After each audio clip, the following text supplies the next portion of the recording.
What is ethics? Ethics is concerned with moral language, what it means and how it should be used. Well, when I use the term moral language, it means ideas as to whether something is right or wrong, whether you should do it or whether it needs to be done. Ethics is often used in decision making in attempts to make the right answer, the good decision, something that will put you in a positive light or have a positive effect. In individual ethics, it becomes quite a hazy subject. There is no golden rule to apply to every scenario you're in, no set guidelines to make something right or good. For example, I can use the saying, is it wrong to steal? You may say, yes, okay. Is it always wrong to steal? You may also say yes. Is it right to steal if you're starving and there's no other way for you to get food? If the answer's still no to it being wrong to steal, is it right to let someone die because they can't get any food by any other means than stealing? To describe the term good is like trying to describe the term yellow. Before we go on to ascertaining whether someone is good or whether they're bad, we need to figure out what good actually means. Now, the term good in using an object, it could be cheap, it could work, it could be effective for what it does. For example, a good knife is one that cuts well, but that doesn't mean a blunt knife isn't good. It just means it's not good for the purpose you want to use it for.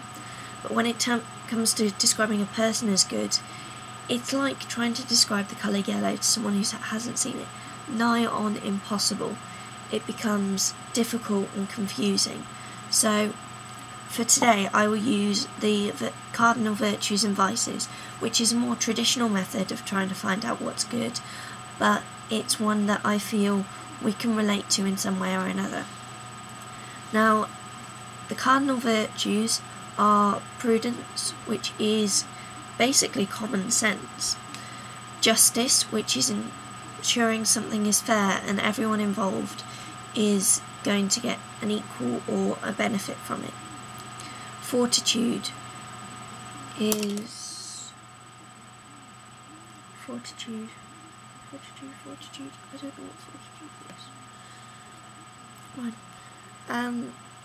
Fortitude is strength of the mind, strength to overcome a fear or a danger. Temperance is patience, waiting, having the ability to listen and be patient with someone, or just delay the immediate effect for over time. The cardinal vices, or the 7 deadly sins as you may know them, are pride, which is to be proud of something. It may be yourself, or it may be of something else or someone else, to the extreme that it becomes something part of your life too much that you're always proud of it, no matter what it does. Avarice, which is a greed for money or wealth. Lust, which is wanting, or actually, it was actually described before. No, scrap that. Lust is wanting for someone else. Envy is jealousy, wanting what you can't have or what someone else has. Gluttony is a greed for food. Anger is being mad. It's commonly said as wrath, but it's being mad at people or mad in general. And sloth, which is laziness or being idle. Originally, this is the traditional method to ascertain whether you were being good or bad.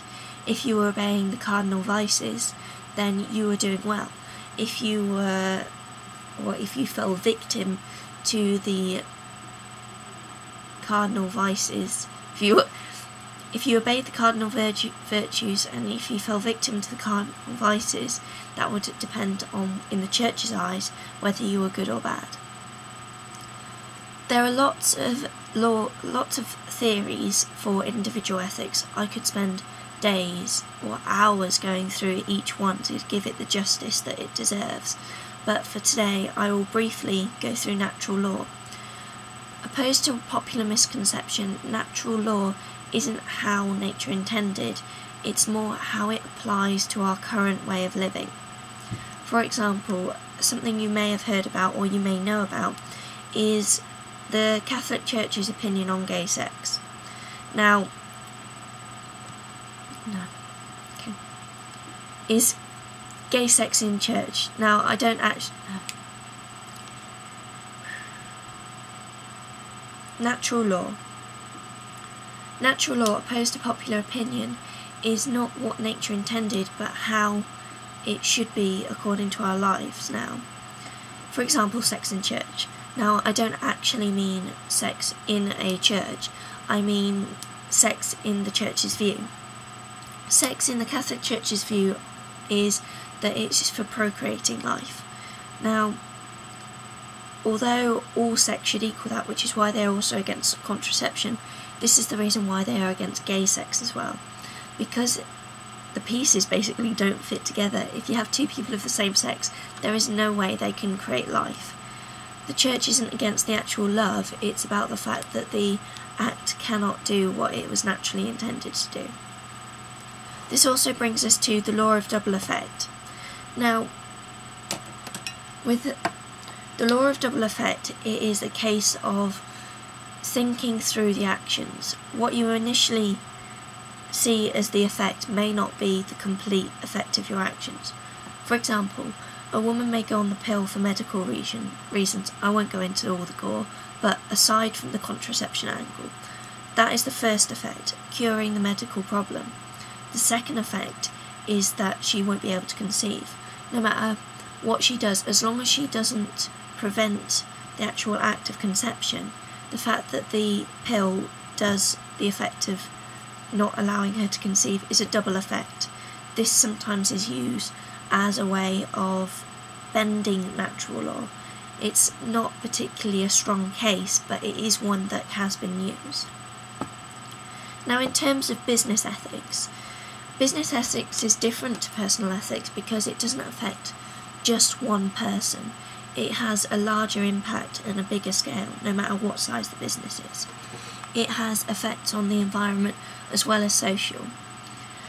For example, the way you treat your employees, you shouldn't treat them as a means to an end. They should be an end within themselves. So if you treat your employees as just cheap labour, then that's going to affect the profile of your company. But you also have to bear in mind the marketing, what effect it will have in other countries, whether it will offend. The Advertising Standards Authority gets complaints about adverts if they are seen to be unethical, so if they are racist, sexist, or so show any form of discrimination. But there are others which have just scraped through due to it, the Advertising Standards Agency seeing it to be unjust to ban it. But as the subject has just come, is it just to build a airport or a large factory next to a quiet village when they have every right to have a quiet neighbourhood as your factory does to be there as well? And is it fair to try and hurry along a contract just because you cannot be bothered to wait? So by sliding the person who fills out the forms an extra £100 to speed it up without checking up all the background information. Is that fair? Or is it easier just to forget ethics? Why do we need it in business anyway? It's not like we're actually trying to make a difference. The main purpose of business is to make a profit. Well, in some people's eyes anyway. So if we got rid of ethics, forgot about the opinion of whether a project is right or wrong or whether it's effective, if we use that method, then we'd need to make sure everyone agreed. If everybody agreed what was right or wrong, then ethics would not be a subject at all. But no one seemed to manage to write the golden rule to ascertain what it is necessary to do to make a decision right or wrong. So maybe there'll be one written in the future, and then there'll be no need for ethical debate. But for right now, I recommend reading the books that I've written on the bottom of the handout, and if anyone has any questions, feel free to ask.